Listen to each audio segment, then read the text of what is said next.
Hello, and welcome to A Better Morning. I'm Heather Klein. We debate the trending topics in sports from a sports betting point of view. Let's welcome today's panel. Host of Her Story in the Making and co-host of Lightning Round, Britt Flynn. Head of content of Fantasy Alarm and award-winning host on SiriusXM Fantasy Sports Radio, Howard Bender.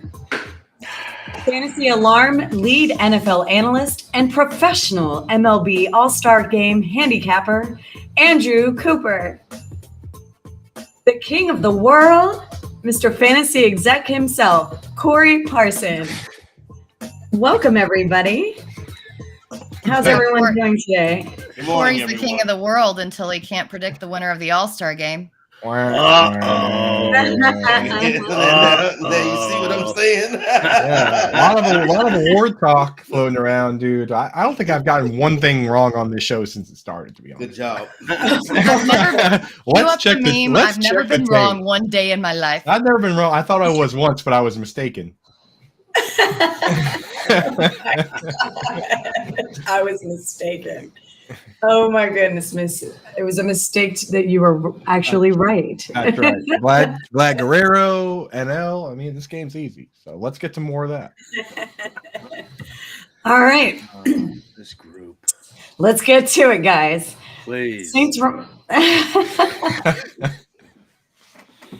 I love it. We're starting off hot like fish grease.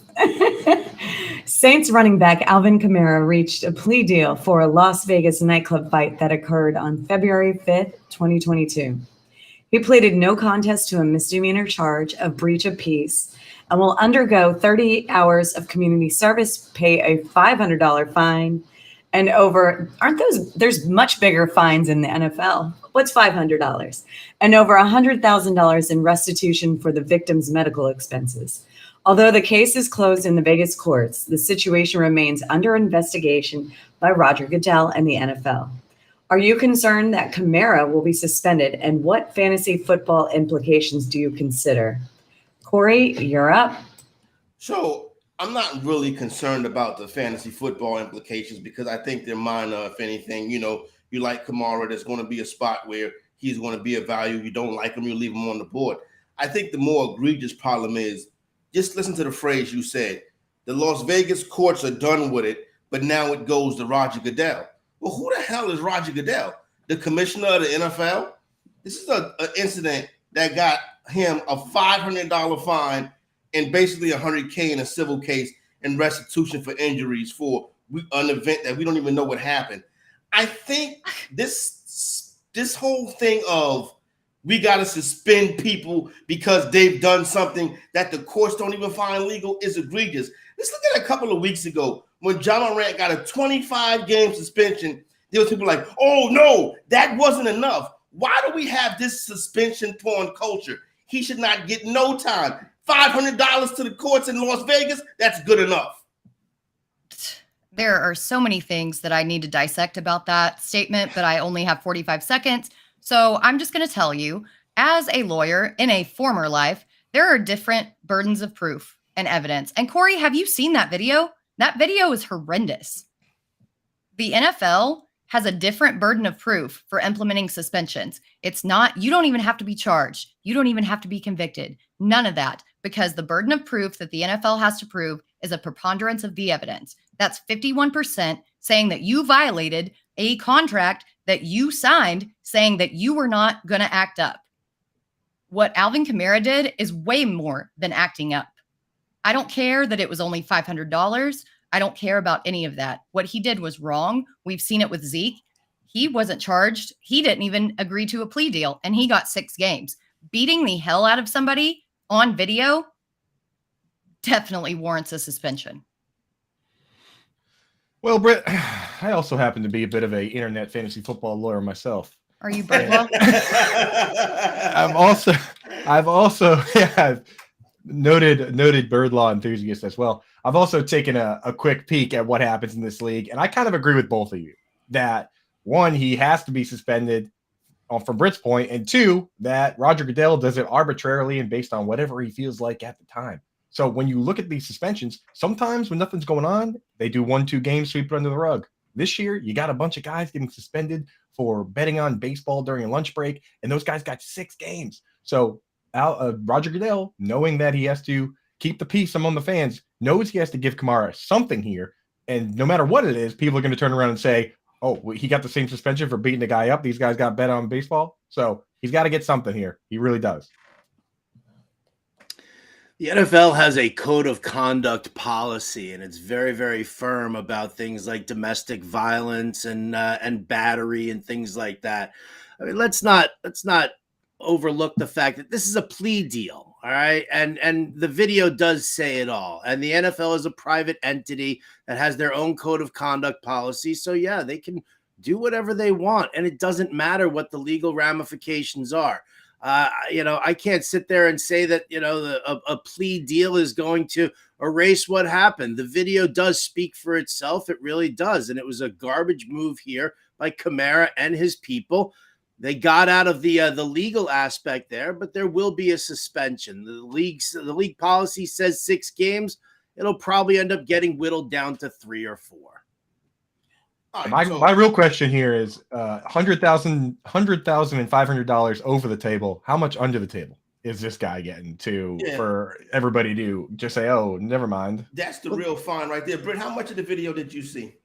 Do you know what took place before the video? Are you joking, Corey? Do you know what took place before? I'm not even justifying that with a response. Well, don't I don't care. Response, then. You don't care, but people in the NFL do. People for the New Orleans Saints do. You got to understand this.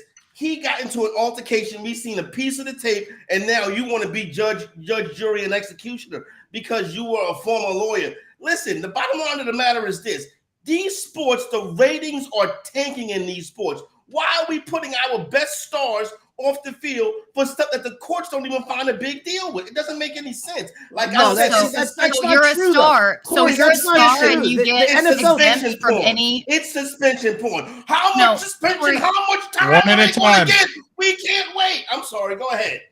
Heather, please save us. One at a time. One at a time.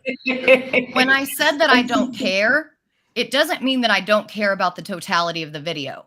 I don't care about what took place before because nothing justifies beating the hell out of a person. Nothing justifies that. When it is on video, when you are an athlete and you're held to a higher standard, not only because you're in the public light, but because you signed a contract, that is something that you need to live up to. And I don't care if you're an athlete and you think, oh, I'm just going to pay a fine and get off easy. It sets a bad precedent. It looks horrible. Any normal person who did that would be going to jail.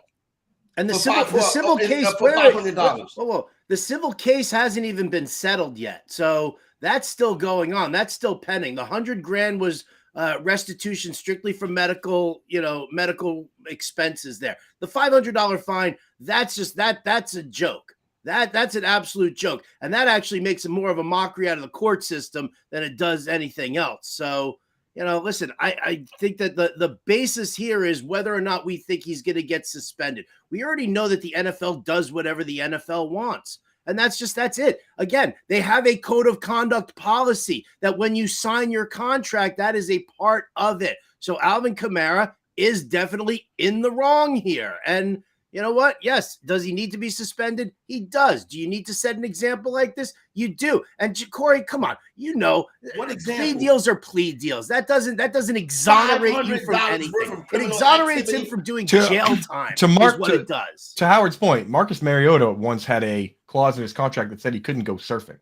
These contracts absolutely explicitly say that you can't do this stuff or you will be suspended. And the NFLPA is going to be part of that suspension decision and they'll agree to whatever it is. So it's not like this is just going to be metered out. It will, to some degree, be agreed upon by all parties. Look at the comment. Have to suspend them 6+ games. Suspension porn.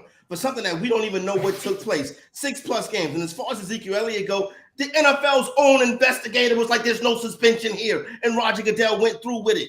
And I told you why. I told you why, Corey. I told you why the 6+ games would be there. It's because the gambling guys got 6 games. It's because they got 6 games. So that's the public sentiment. It's the code of conduct policy. It's in your contract. It's before the gambling. Don't have a problem with it. It's before. Who gives a shit about the courts? The NFL is a private business. If you get arrested for it, can I finish, please, Corey?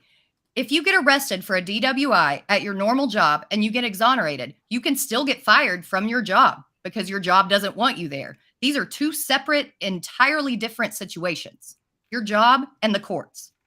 Well, if the NFL wants to get into law enforcement, they need to do that. That's why they have contracts. Again. All right, guys, let's move on to the next topic. There's other topics? There are. Apparently there are. Apparently. Well, what are they, Heather? Last season, we saw the Jacksonville Jaguars finish with not only a 9-8 record, but moved past the Chargers in the wild card game to reach the divisional contest.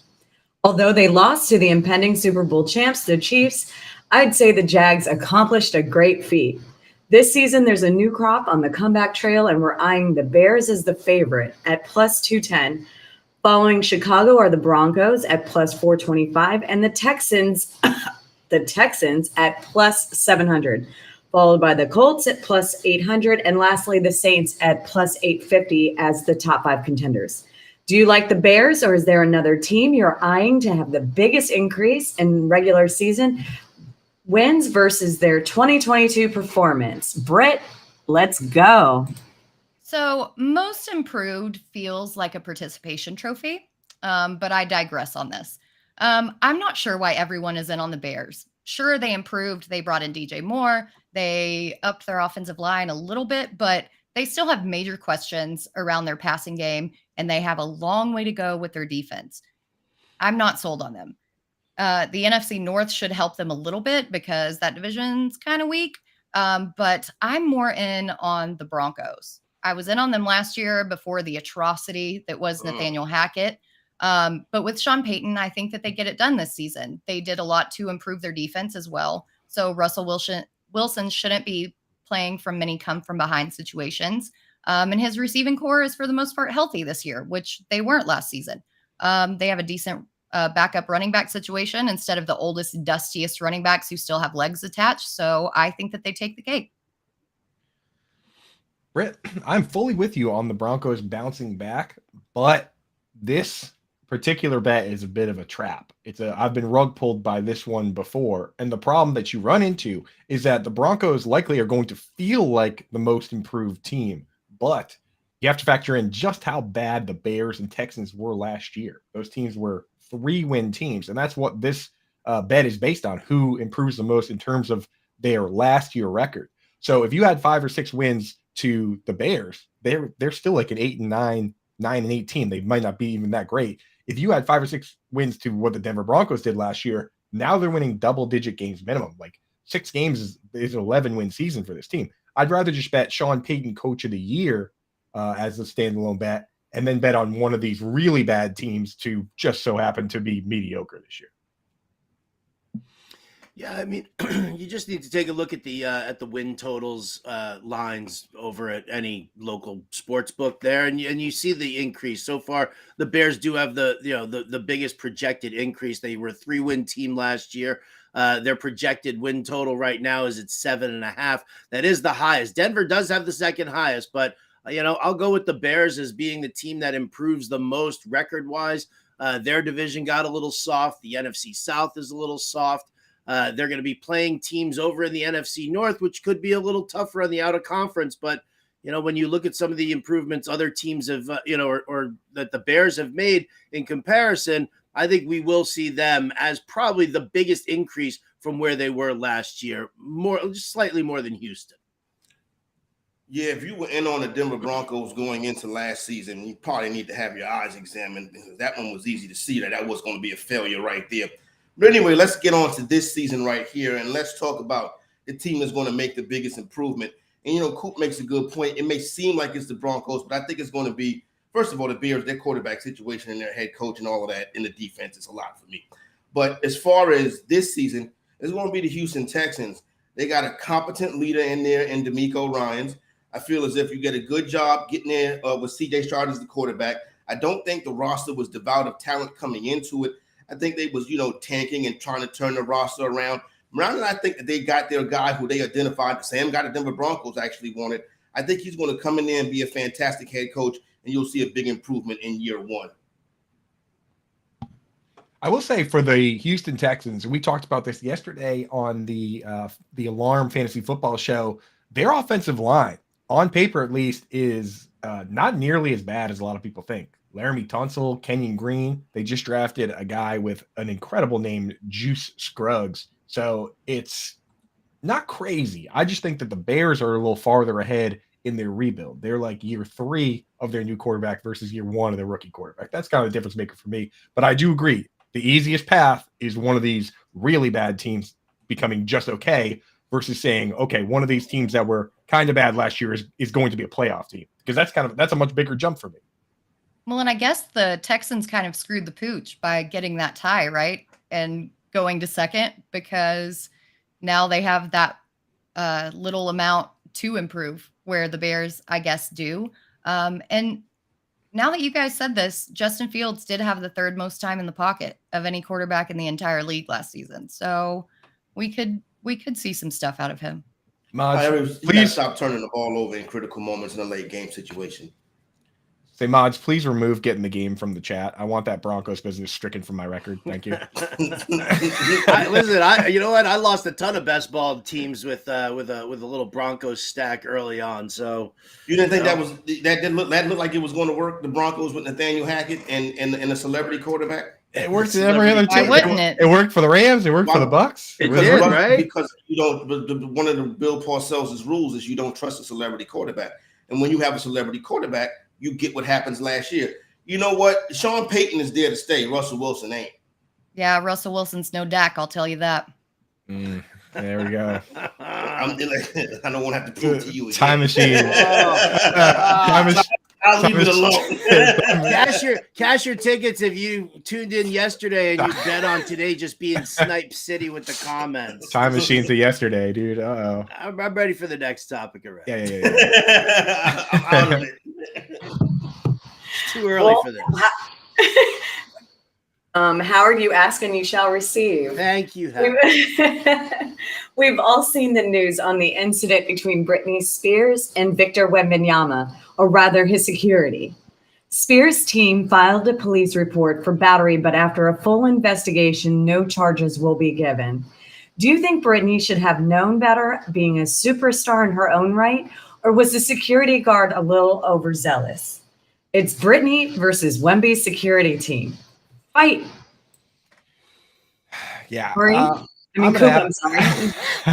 I'm going to have to channel a bit of my inner Howard Bender on this one when I say, who the hell cares? Honestly, if these were normal people, right, in this situation, or even just one of them wasn't famous, then it would be the biggest nothing of all time. I mean, I watched the video. Clearly, the guy turned and overreacted. But if you're a normal person going up behind somebody with a security team and kind of poking him in the back, don't be surprised if the security team does their job in terms of security. So in this particular instance, any normal person would be like, oh my God, I'm sorry. But because it's Britney Spears, now it has to be this big thing where people are posting videos of Wemby getting dunked on with Hit Me Baby One More Time in the background, which honestly is hilarious. But again, I could care less about what Wemby does when he's not on the court and what Britney Spears is doing at all. Yeah, it's a kind of an annoying situation that we're actually focused in on this as well. I agree with you on that one, Coop. But I mean, this is strictly an overreaction on both parties' parts. The security detail obviously did not know who Britney was, and they overreacted because they were doing their job. They're told to keep, Wemby clear of autograph hounds and people running up. And Britney, on the other hand, she kind of overreacted to basically getting snubbed. She had her hurt feelings, so that's why the suit was filed. They're doing their job. She's kind of getting overreacting here. It's dumb. I was actually in a very similar situation here, which unfortunately I'm running short on my time, so I can't even share it. Oh, that was cute. So check it out. Clout chasing's at an all-time high. We know this, you know what I'm saying? And basically what Britney Spears did was like, oh, I can chase clout on this situation right here. So you run up on Wembanyama, you know what I'm saying? The security inadvertently hits you, or the league office came back and said that you kind of hit yourself, you know what I'm saying? So really much to do about nothing here. Britney saw that this was an opportunity for her to get back into the media spotlight. You know, it seems like it was just a year ago when people were fighting to have Britney Spears free. Well, this is what free Britney Spears looks like, you know what I'm saying? So I would go as really much to do about nothing. Britney Spears clout chasing. I see she released a couple videos after that, you know what I'm saying? So unless we really going back 15, 16 years in time, there's nothing to see here. The fact that you just accused Britney Spears of clout chasing when she is one of the biggest pop stars in the world, has the highest grossing Las Vegas residency. Corey, let me finish what I'm saying. Still had one of the most highest grossing residencies in Vegas ever just 2 years ago is absurd to me. But anyway, I think what's lost here is the art of communication, likely on both sides, but so much more on Wemby's security team. If you're worried about people coming up and asking for autographs, you should have taken care of that situation well before she was able to tap him on the shoulder. When she got there, it seemed like they were very upset that they didn't catch the situation in time. And that's why they overreacted. Just to backhand her like that is really unacceptable. You Relax. Now it's my turn to talk. I got a 13-year-old daughter. She has no idea who the hell Britney Spears is. You know what I'm saying? Britney Spears was a thing. Let's not act like Britney Spears is a thing now. She is a thing. Vegas residencies for people in their 50s. You know what I'm saying? As far as what moves the needle for young people right now, Britney Spears ain't getting nothing done. So I don't want to hear about Britney Spears and all of this. And first of all, she got up too close. It was an inadvertent hit. Go on about your business. If we did a poll of who knows who do more people know, or who's more famous, Britney Spears or Wemby, I gotta admit, at this particular moment, it's still got to be Britney Spears. Oh, it'll be Britney Spears in a heartbeat, dude. There's There's no contest on that. Not Listen, all close, right, here Not you go. close. Quick story. I was part of the opening team for the All-Star Cafe in New York City. All right, my job on opening night was to hang out next to Wayne Gretzky all night long. All right, and to just basically, kids could come in for autographs, adults could not. When Gretzky was seated, I was standing right next to him. And who pushed me from behind and slid into the booth to try and get next to Wayne Gretzky and Janet Jones was Monica Seles. Now, this happened, I'll tell you what, this happened probably, I don't know, maybe a year or a year and a half after she got stabbed at the French Open. She pushed me in the back to get in and slide in there. I grabbed her arm, right, to get her to stop because that was my job to do. And what happened? Her security then grabbed me and yanked me out of there because they were a lot bigger than me. And that was it. But I wasn't overreacting. I grabbed her by the arm to pull her away because that was what my job was. That was Wemby's security detail. Did they overreact a little bit because they obviously had no idea who she was? Like I had no idea it was Monica Seles? Yes. But yes, should Britney know a little bit better because of who she is, because of her celebrity status? She should. So again, like Britt said, it was a miscommunication on all parts here, and these kind of things happen. Does it need to be a lawsuit? No. Is it clout chasing? I don't know. I mean, maybe she planned on doing it. Maybe her PR people planned on doing it. Either way, this is the dumbest story in the world. Who's Monica Seles? Oh, Tennis player. Back when Britney Spears was popular. Yes. Am I waking up for this? Is it 5:30 in the morning for me right Is now? the mic This is the on? crap Is the I've mic I was just got? trying to set a hierarchy on Oh who's my famous God, and next who's not. topic, Oh, we got please. Wayne Gretzky in here. I put Wayne Gretzky at the very top. Dear Monica Lord, Seles is at the bottom. Out of here now. I'm just trying to set a hierarchy. That's all. Ugh. Art has had enough, guys. We got one more. One more. We've hit the halfway point of the MLB season. What surprised you the most in the first half of the season? It was kind of redundant. My apologies. Howard, you're first. What? Me? I get to talk first here? All right, great. I'll take the low-hanging fruit of the Cincinnati Reds. They were a 100-loss team last year that nobody Nobody expected them to even remotely do what they're doing right now. They're sitting atop the National League Central. They're 50-41. And I mean, listen, it's a fantastic story. Their run differential sucks at -9, and that's probably going to be an issue moving forward unless they get themselves some pitching. But I mean, again, you can't take 100-loss team, basically think that the whole team's going to tank the entire year, that they're going to just go with their youth movement and test these guys out. And look at what they've done right now. Since they brought up Ellie De La Cruz, they're like 22-6. I think that says it all. Yeah, I guess you do got to go with the biggest surprise. Well, to me, the biggest surprise is they actually played a half a season already and had the All-Star game and all of that. But now, looking, realistically, I would say that the biggest surprise would have been the fact that we have spent, a couple of mornings talking about the Cincinnati Reds. I did not have that on my bingo card. You know what I'm saying? That we'd be talking about the team that playing in Great American Small Park. You know what I'm saying? So yeah, I see the rest of my time to Britt. You know what I'm saying? I think you owe her. I think you owe that time. I think you owe that time to her. Yeah. Yeah, that's a first. So I'm going to be honest. I don't know if I can say that anyone surprised me because I didn't really have any expectations going into the season. I followed the Dodgers and that was about it. But I will say that the Reds have been extremely exciting to watch, and they've made me want to tune in to more baseball games than just the Dodgers. Their win total was only 83.5 for the entire season, and they already have 50 at the break. Ellie De La Cruz is completely electric. This whole team is young and has a ton of potential. And I'm ready to see them make a run in the postseason.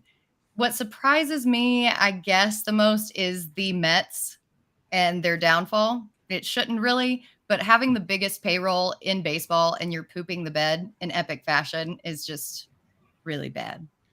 I mean, I tell you, the Mets doing this, Corey, probably the least surprising thing. No, I have no. I knew that's what the Mets do. And I should be getting my big box right now, but I guess I'll just stand on my soapbox real quick in the 4-man squares here, and I will say this. No, even better. There we go. The biggest surprise for me is that the Red Sox and Yankees are the bottom two teams in the AL East at the All-Star break for the first time ever. Since they've been around over 100 years, for the first time ever, those two teams are at the bottom. And this isn't like the other sports. This isn't like football where there's a salary cap and the schedule is set so that the 4 best teams from each conference play the 4 best teams and the 4 worst teams play the worst teams. No. This is not supposed to be fair. These teams are supposed to have a crazy head start. The Orioles have the second lowest payroll in all of baseball. The Rays are also bottom 5.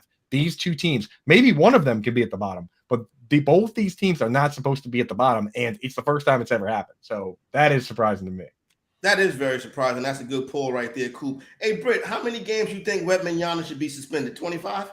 Oh, my God. Dude, we're not talking about that. It's time to cut the show. Keep in mind, both the Yankees and the Red Sox would each be in first place in the American League Central, and both teams would be in third place if they were in the American League West. There's not a team in the AL East that has a negative run differential as well. So tough division. Yeah, somebody's got to finish in last.